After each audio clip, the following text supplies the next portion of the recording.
Suns fans, you know what time it is in the PHX. Empire of the Suns. Phoenix Suns. Empire of the Suns. Hello there, and welcome to the Empire of the Suns podcast. My name is Kellan Olson, joined as always by Kevin Zimmerman. What's up, man? It's the start of the end of the start. Yeah. Okay. We're doing live radio. Sorry. Good job, I'm buddy. Blowing it up. You're doing That's well. how the start of our podcast always goes. It's If you're me listening on confused, the- you yelling at me. Yeah, if you're listening on the podcast feed, we are doing Arizona Sports at Night right now live. We're live on the radio right now, but we wanted to talk a little bit of Suns with Kevin filling in for Mitch Vareldis on Arizona Sports at Night. I want to get you ready for Media Day as well on Wednesday. Less so, again, we're not going to be focusing on, like, what do we expect people to say? Like, Book is going to talk about Kevin leaving and Brad leaving and the coaches and everything Are else you that has friends with happened. Dylan Brooks? Yeah, are you so cool with him after you shot him a look? Anyone would did you shoot him a look for like walking through his post-game interview for Team USA. Maybe the funniest thing I saw all summer. That was hysterical. Did you see there were like posts online of them walking through the Global Ambassador Hotel, which by the way is like 2 feet from their practice facility, and someone Together? and someone was posting it like, "Oh my gosh, they're together." And it's like, well, yeah. Remember we had to do this a couple years ago where everyone was concerned a bit by like Jay Crowder joining, and we're like, do they hate each other? He sent that Instagram comment it's that one time. It's and the like, Devin Booker rule. Like Troy Daniels, they Yep. had There you beef. go. Joined the Suns. Jay Crowder. when do you think is the last time someone said Troy Daniels out loud on live radio on Arizona Sports? Like 7 I thought years ago? Gorgie Jang was gonna join the Suns Yeah. at some point Yeah. because they had beef and they almost fought in the back anyway. But Book respects competitors, and he knows the type of competitor that Dylan Brooks is, and he's going to be happy to have him on his team as well. Let's kind of kick this thing off, Kevin, by just talking about what we're expecting out of this year, but more so the storylines going into this year. And what I'll start with on that end is I think this is the ultimate Matt Ishbia production test. And what I mean by that is Matt Ishbia, whatever you want to believe, not believe about what he said coming out of last year and how embarrassing it was and all that stuff, is that he is very much promoting this like, okay, this is going to be more of our vision together, but I'm going to be more involved. We reported on ArizonaSports.com. There was a memo that went out to members of the front office, and it included Ishbia telling his employees, I'm going to be much more involved now on the basketball operations side. We had all the success on the business side. That's where I was involved. It didn't go well when I was looking to do what I was more or less not told to do. That wasn't the way it was worded, but like past principles, like the way you're supposed to do things. And he tried it that way in his eyes, and it didn't work. So now it's like, okay, this is what a Matt Ishbia production looks like. What does that entail? And I'm not talking about off the court. I'm talking on the court, because we are being more or less promised, to use that word again, that phrase again, we're being promised a certain style of play, a recognizable style of play. Fans are going to have fun watching the Phoenix Suns again. And if we see that come through, okay, this can be successful. You can see this out with Devin Booker. All the ripple effects go from here. But if we're seeing a team that wins 27 games and it doesn't look like it's that much fun again, and it doesn't look like we really know what's going on, and it's unclear what Jordan Knott is trying to do, just like the past two coaches, then this whole thing over the next 3, 5, 7 years, in ways we have talked about on the podcast, is proverbially cooked. It is. Yeah, I think going into this media day is like, what do we hear from Jordan Knott about? Like, okay, they have a flawed roster to start this, and that's not entirely the staff's fault or whatever, because they created this big three and they have to get out of it, and it was a mess, and it's still a financial mess to get out of it, and there's going to be roster churn coming out of this, right? Just to fix the roster, to find your guys. It's not as simple as just telling everyone to be a free agent, waiving them, and signing new people. That's not how the NBA works. So it's going to take time in that regard, but I think throughout this season, it's going to be, okay, this is one of our guys. They're going to learn that. Is Jalen Green going to actually turn into one of their guys playing hard defense? He might have his offensive flaws, for example. You look at the coaching staff. Jordan Knott has his developmental background. Okay. Damari Carroll, we know who he was as a player. He stuck around a long time because he knows how to be a wing in this league, how to fight and stick on rosters, how to show coaches like value beyond like if you're a limited talent and skill set. Go down the line like Jesse Mermes is a guy who, if I'm saying his name correctly, top assistant, has a lot of Arizona Wildcats background, by the way, but like comes from the Orlando Magic where they were long. They've built up the roster, obviously, like they've added talent, but they have like a vision. And I think when you just look at the staff, Mike Muscala, who is a big, who lasted a long time in the league as a stretch big, there are ways that you can see like these little pieces falling into place. He's not a Thaddeus Young first teamer. And what I mean by that is the guy that everyone wanted on the Suns forever, but he's like at least an honorable mention. Yeah. People wanted to stretch big here for a while, and he was a popular name. Ever since Channing Frye left, I think. But yeah, I mean, there are little things where you say, okay, if you get Mike Muscala with Maluwach and you see him develop a 3, and we see that go throughout the year and get better, that's where it's going to build hope. And obviously playing hard is going to be the thing. Everyone just wants to see that. That's all I think people are asking, but that's where I'm more interested, is seeing those little things, see how they roster churn when the trade deadline does come around, if they have the opportunity to upgrade or go after young talent and that kind of thing. That's right, Kevin, if the accountability and leadership are going to be there, because I'm so excited to talk about accountability and leadership again, as you can tell by me sarcastically hitting this table over and over again. I can't wait to not say those words ever again. Please play hard so I don't have to sit here and question, are there leaders in the locker room? Is everyone being held accountable? Oh my gosh. Okay. Little PTSD coming over from last year. I'm sure everyone's feeling that as well. I'll extend off you, and I think obviously the biggest thing that is going to dictate, the last thing I'll say on that, and I've said it in a million places, I'm not sure if I've said it on the podcast, I'm still saying it right now, win total is relevant to me. Yeah. If they win 28 games, but they look like they know what they're doing together and they're playing hard, and everything that we were told about this is the type of team you're going to see is there, awesome. If they win 43 games and we can't really tell what it is and it doesn't look like they're trying that hard, then no, the season is not a success. I don't care how high they would eclipse like the type of win total that you were looking for with them. I think that a lot of their short-term success and a lot of their long-term success is going to come down to some really simple stuff here. And it's going to be the Jalen Green, Devin Booker dynamic. And that just more has to do with Jalen Green himself. How does it work with them together? If you're not familiar with Jalen Green, he is a very old school player, and what I mean by that is he is a shoot-first 2-guard, and that used to be every 2-guard in the world 10, 15 years ago, back in the 90s, 20 years ago, and so on. That's not really how the position works anymore, and I'm not saying that's the problem with Jalen Green specifically. It's just more so it's very simple. Shot selection, decision-making, consistency on defense. It's all these types of things, streakiness of his shooting. It's all of those types of elements that need to be there more consistently for him. I think he's going to be a maddening player for us to watch over the course of the year. He has been in Houston because we're going to see a month where he looks like he's an all-NBA guy in the future, and then we're just going to see those bouts of inconsistency continue to come for him. It's also just, okay, how does this affect Devin Booker? Because the only way this team is good is if you're getting the absolute best out of Devin Booker, and the worst fit for him in the backcourt is a shoot-first 2-guard. And all the little things that Bradley Beal would do, now here's the difference. Bradley Beal wasn't on the court. Jalen Green, I think, has missed 3 games in the last 2 years.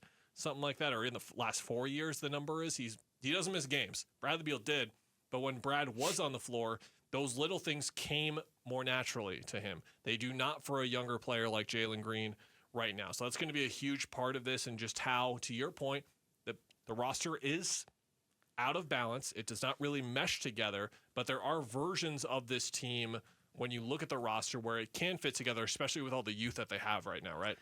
Yeah, and I think that's another thing is how do you balance you wrote about this. You're balancing, okay, do we get guys who have been in this league, we know what they are, but they deserve playing time, like Grayson Allen, Royce O'Neal. Even if you put like Nigel Hayes-Davis in that as a guy who, like, we know what he is to some degree, is a vet, even though he's played overseas. Do you play them, or are you going to play the Ryan Dunns, the Oso Iguodaros? Are you going to develop the Maluwaches and see if he can play a little bit alongside the Mark Williams? Does Rasheer Fleming get in the mix at all? Because they don't really have a clear-cut 4.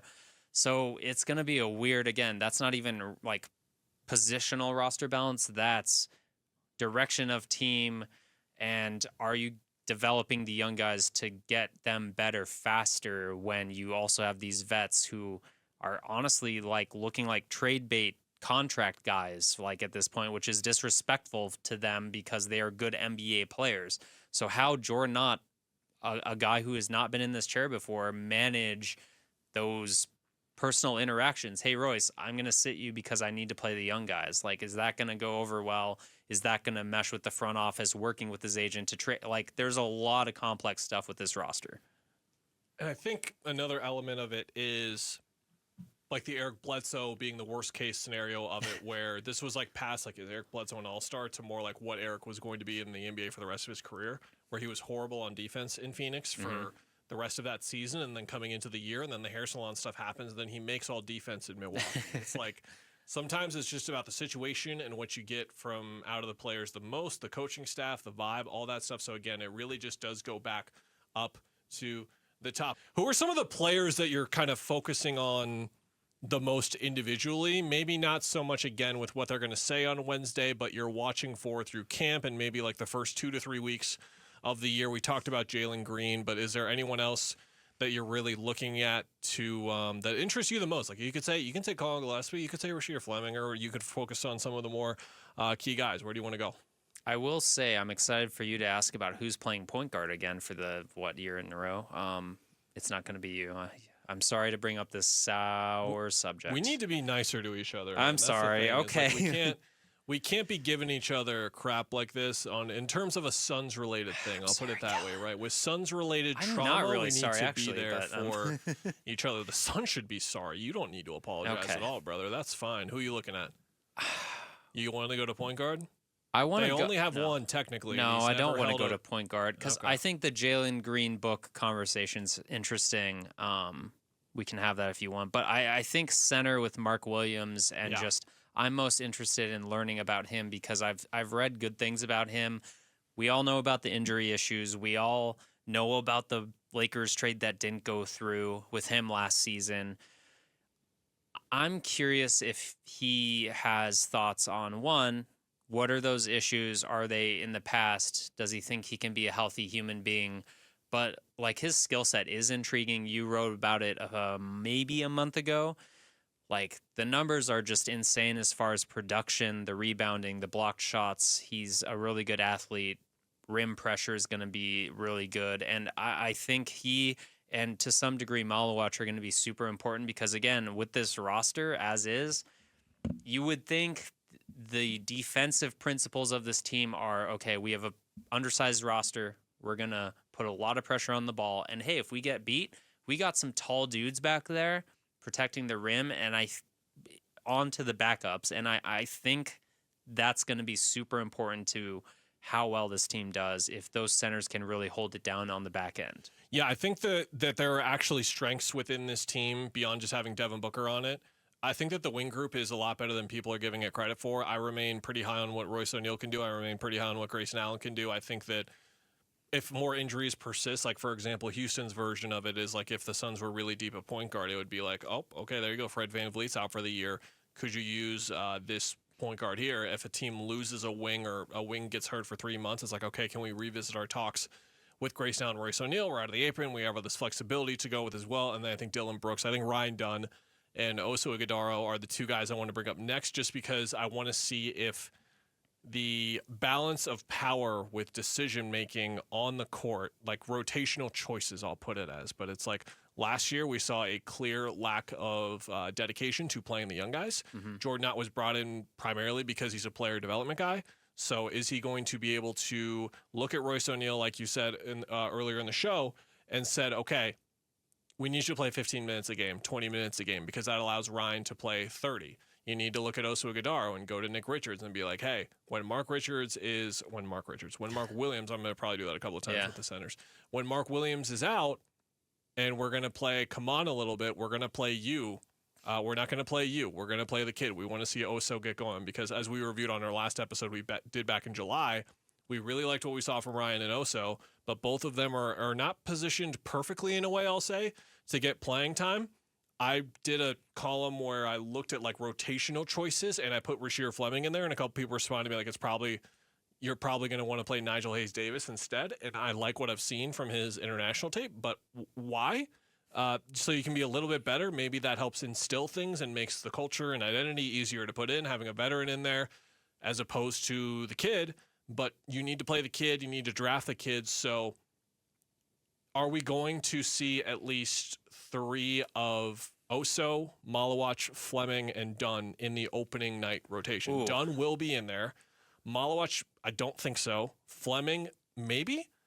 And then Oso, he's probably going to play at the 4 if he does. I really hope again, Nick Richards, I think, is a player worth exploring still, but he's also not the young player that everyone thinks he is. He's in his late 20s now. I think that it should be Williams and then Oso on opening night. I don't know if we're going to see that, though, and that's what I'm curious to see. Just schematically, it's very confusing because all the young guys, again, this is what I again loved the Dunn Oso draft, but they don't shoot well. Dunn is going to get it up, I think, and I think he has the potential to. Oso did not show in Summer League that he's even going to try.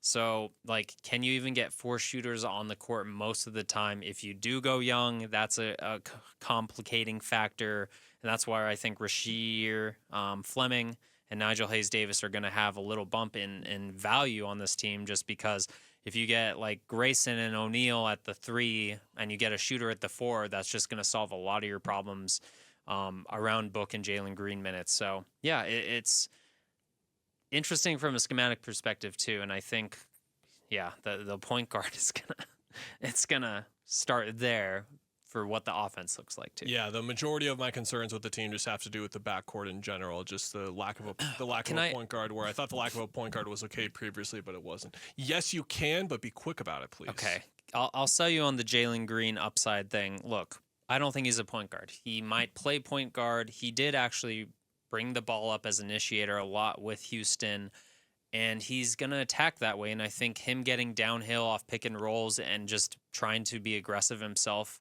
can help Book, can help the Suns. And is it going to be the best offense? No, but if they're running fast, get into one action, attack the rim, and see what comes out of it, I don't think that's bad. So I have hope about him developing and being a competent person next to Book. I don't know if it's going to be the seamless fit, and you need a guy to control the tempo and all that, but that's for roster changes down the road. I have hope in him. I just think it's a bad fit, and I think that's really going to hurt him a lot. All right, that's going to do it for this edition of the Empire of the Suns podcast. We'll be back on Wednesday after Media Day. We'll be live down there, you and I doing not live radio, but we'll be on location when we record that. And until then, have a good one.